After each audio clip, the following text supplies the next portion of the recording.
Siapakah Abu Nawas? Tokoh yang dianggap badut namun juga dianggap ulama besar ini, Sufi, tokoh super lucu yang tiada bandingnya ini, aslinya orang Persia yang dilahirkan pada tahun 750 M di Ahwas, meninggal pada tahun 819 M di Baghdad. Setelah dewasa ia mengembara ke Bosra dan Kufa.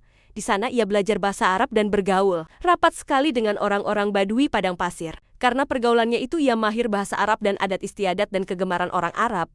La juga pandai bersyair, berpantun dan menyanyi. La sempat pulang ke negerinya, namun pergi lagi ke Baghdad bersama ayahnya. Keduanya menghambakan diri kepada Sultan Harun al-Rashid, Raja Baghdad. Mari kita mulai kisah penggeli hati ini. Bapaknya Abu Nawas adalah penghulu kerajaan Baghdad bernama Maulana. Pada suatu hari, bapaknya Abu Nawas yang sudah tua itu sakit parah dan akhirnya meninggal dunia. Abu Nawas dipanggil ke istana. La diperintah Sultan Raja untuk mengubur jenazah bapaknya itu sebagaimana adat Syekh Maulana. Apa yang dilakukan Abu Nawas hampir tiada bedanya dengan Kadi Maulana baik mengenai tata cara memandikan jenazah hingga mengkafani, menyalati, dan mendoakannya. Maka Sultan bermaksud mengangkat Abu Nawas menjadi kadi atau penghulu menggantikan kedudukan bapaknya. Namun, demi mendengar rencana sang Sultan, tiba-tiba saja Abu Nawas yang cerdas itu tiba-tiba nampak berubah menjadi gila. Usai upacara pemakaman bapaknya, Abu Nawas mengambil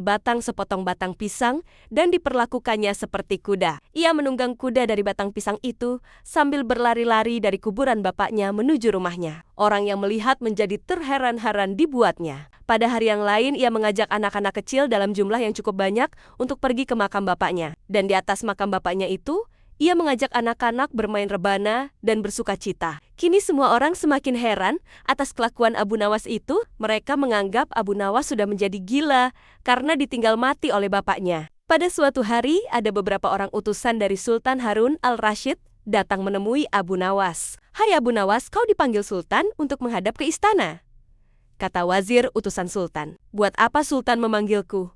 Aku tidak ada keperluan dengannya," jawab Abu Nawas dengan entengnya seperti tanpa beban. "Hai Abu Nawas, kau tidak boleh berkata seperti itu kepada rajamu." "Hai wazir, kau jangan banyak cakap. Cepat ambil ini, kudaku ini, dan mandikan di sungai supaya bersih dan segar," kata Abu Nawas sambil menyodorkan sebatang pohon pisang yang dijadikan kuda-kudaan. Si wazir hanya geling-geling kepala melihat kelakuan Abu Nawas. "Abu Nawas, kau mau apa tidak menghadap Sultan?" kata wazir. "Katakan kepada rajamu, aku sudah tahu, maka aku tidak mau," kata Abu Nawas. "Apa maksudnya Abu Nawas?" tanya wazir dengan rasa penasaran. "Sudah pergi sana, bilang saja begitu kepada rajamu," sergah Abu Nawas sembari menyaruk debu dan dilempar ke arah si wazir dan teman-temannya. Si wazir segera menyingkir dari halaman rumah Abu Nawas mereka. Laporkan keadaan Abu Nawas yang seperti tak waras itu kepada Sultan Harun al-Rashid. Dengan geram Sultan berkata, "Kalian bodoh semua. Hanya menghadapkan Abu Nawas kemari saja tak becus. Ayo pergi sana ke rumah Abu Nawas. Bawa dia kemari dengan sukarela ataupun terpaksa." Si wazir segera mengajak beberapa prajurit istana. Dan dengan paksa Abu Nawas dihadirkan di hadapan raja. Namun lagi-lagi di depan raja Abu Nawas berlagak pilon, bahkan tingkahnya ugal-ugalan tak selayaknya berada di hadapan seorang raja. Abu Nawas bersikaplah sopan, tegur Baginda. "Ya Baginda, tahukah Anda apa Abu Nawas? Baginda terasi itu asalnya dari udang." "Kurang ajar kau menghinaku Nawas." "Tidak Baginda, siapa bilang udang berasal dari terasi?" Baginda merasa dilecehkan, ia naik pitam dan segera memberi perintah kepada para pengawalnya. "Hajar dia, pukuli dia sebanyak 25 kali. Wawah, Abu Nawas yang kurus kering itu akhirnya lemas tak berdaya dipukuli tentara yang bertubuh kekar. Usai dipukuli Abu Nawas, disuruh keluar istana. Ketika sampai di pintu gerbang kota, ia dicegat oleh penjaga. "Hai Abu Nawas, tempo hari ketika kau hendak masuk ke kota ini, kita telah mengadakan perjanjian. Masa kau lupa pada janjimu itu? Jika engkau diberi hadiah oleh Baginda, maka engkau berkata, 'Aku bagi 2. Engkau 1 bagian, aku 1 bagian.' Nah, sekarang mana bagianku itu? Hai penjaga pintu gerbang, apakah kau benar-benar menginginkan hadiah Baginda yang diberikan kepada tadi?" "Lia, tentu itu kan sudah merupakan perjanjian kita." "Baik, aku berikan semuanya, bukan hanya 1 bagian." "Wah, ternyata kau baik hati Abu Nawas. Memang harusnya begitu. Kau kan sudah sering menerima hadiah dari Baginda." Tanpa banyak cakap lagi, Abu Nawas mengambil sebatang kayu yang agak besar. Lalu orang itu dipukulinya sebanyak 25 kali. Tentu saja orang itu menjerit-jerit, kesakitan dan menganggap Abu Nawas telah menjadi gila. Setelah penunggu gerbang kota itu, kelenger Abu Nawas meninggalkannya begitu saja, ia terus melangkah pulang ke rumahnya. Sementara itu, si penjaga pintu gerbang mengadukan nasibnya kepada Sultan Harun al-Rasyid. "Yah, Tuanku Syah Alam, ampun beribu ampun, hamba datang kemari mengadukan Abu Nawas yang teiyah memukul hamba sebanyak 25 kali tanpa suatu kesalahan. Hamba mohon keadilan dari Tuanku Baginda." Baginda segera memerintahkan pengawal untuk memanggil Abu Nawas. Setelah Abu Nawas berada di hadapan Baginda, ia ditanya, "Hai Abu Nawas, benarkah kau telah memukuli penunggu pintu gerbang kota ini sebanyak 25 kali pukulan?" Berkata Abu Nawas, "Ampun Tuanku, hamba melakukannya karena sudah sepatutnya dia menerima pukulan itu." "Apa maksud? Coba kau jelaskan. Sebab musababnya kau memukuli orang itu."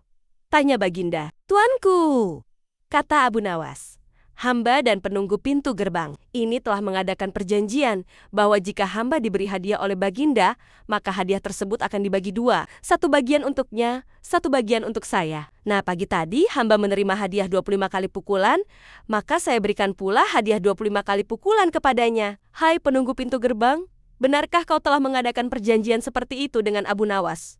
Tanya Baginda. "Benar Tuanku," jawab penunggu pintu gerbang. "Tapi hamba tiada mengira jika Baginda memberikan hadiah pukulan." "Hahaha, dasar tukang peras, sekarang kena batunya kau," sahut Baginda. "Abu Nawas tiada bersalah. Bahkan sekarang aku tahu bahwa penjaga pintu gerbang kota Baghdad adalah orang yang suka narget, suka memeras orang. Kalau kau tidak merubah kelakuan burukmu itu, sungguh aku akan memecat dan menghukum kamu." "Ampun Tuanku," sahut penjaga pintu gerbang dengan gemetar. Abu Nawas berkata, "Tuanku, hamba sudah lelah, sudah mau istirahat, tiba-tiba diwajibkan hadir di tempat ini. Padahal hamba tiada bersalah. Hamba mohon ganti rugi, sebab jatah waktu istirahat hamba sudah hilang karena panggilan Tuanku. Padahal besok hamba harus mencari nafkah untuk keluarga hamba." Sejenak Baginda melengak, terkejut atas protes Abu Nawas. Namun tiba-tiba ia tertawa terbahak-bahak. "Hahaha. Jangan khawatir Abu Nawas." Baginda kemudian memerintahkan bendahara kerajaan memberikan sekantong uang perak kepada Abu Nawas. Abu Nawas pun pulang dengan hati gembira. Tetapi sesampai di rumahnya, Abu Nawas masih bersikap aneh dan bahkan semakin nyentrik seperti orang gila sungguhan. Pada suatu hari, Raja Harun al-Rasyid mengadakan rapat dengan para menterinya. "Apa pendapat kalian mengenai Abu Nawas yang hendak kuangkat sebagai kadi?" Wazir atau perdana meneteri berkata, "Melihat keadaan Abu Nawas yang semakin parah otaknya, maka sebaiknya tuanku mengangkat orang lain saja menjadi kadi." Menteri-menteri yang lain juga mengutarakan pendapat yang sama. "Tuanku, Abu Nawas telah menjadi gila, karena itu dia tak layak menjadi kadi." "Baiklah, kita tunggu dulu sampai 21 hari. Karena bapaknya baru saja mati. Jika tidak sembuh sembah, juga bolehlah kita mencari kadi yang lain saja." Setelah lewat 1 bulan, Abu Nawas masih dianggap gila. Maka Sultan Harun al-Rasyid mengangkat orang lain menjadi kadi atau penghulu kerajaan Baghdad. Konon, dalam suatu pertemuan besar ada seseorang bernama Polan yang sejak lama berambisi menjadi kadi. Lah mempengaruhi orang-orang di sekitar Baginda untuk menyetujui jika ia diangkat menjadi kadi. Maka tatkala ia mengajukan dirinya menjadi kadi kepada Baginda, maka dengan mudah Baginda menyetujuinya. Begitu mendengar Polan diangkat menjadi kadi, maka Abu Nawas mengucapkan syukur kepada Tuhan. "Alhamdulillah aku telah terlepas dari balak yang mengerikan. Tapi sayang sekali, kenapa harus Polan yang menjadi kadi? Kenapa tidak yang lain saja? Mengapa Abu Nawas bersikap seperti orang gila?"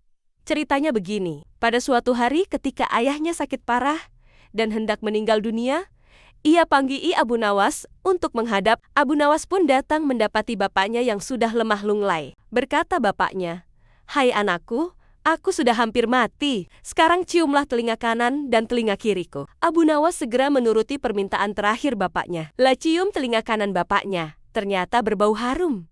Sedangkan yang sebelah kiri berbau sangat busuk. "Bagaimana anakku? Sudah kau cium?" "Benar bapak." "Ceritakan dengan sejujurnya, baunya kedua telingaku ini." "Aduh pak, sungguh mengherankan. Telinga bapak yang sebelah kanan berbau harum sekali.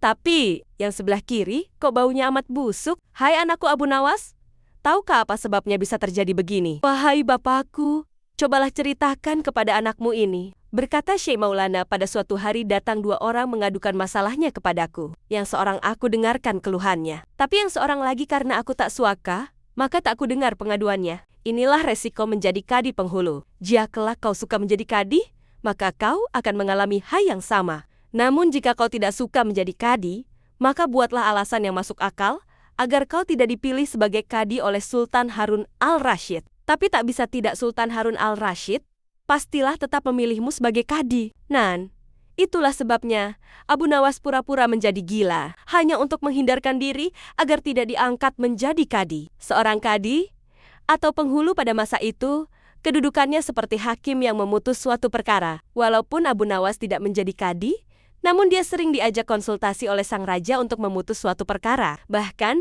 ia kerap kali dipaksa datang ke istana hanya sekedar untuk menjawab pertanyaan baginda raja yang aneh-aneh dan tidak masuk akal. Abu Nawas gila atau genius nih? Kalau kamu suka adegan kocaknya, like, share, dan komen di bawah. Ceritain juga menurutmu, siapa yang paling kena batunya di cerita ini?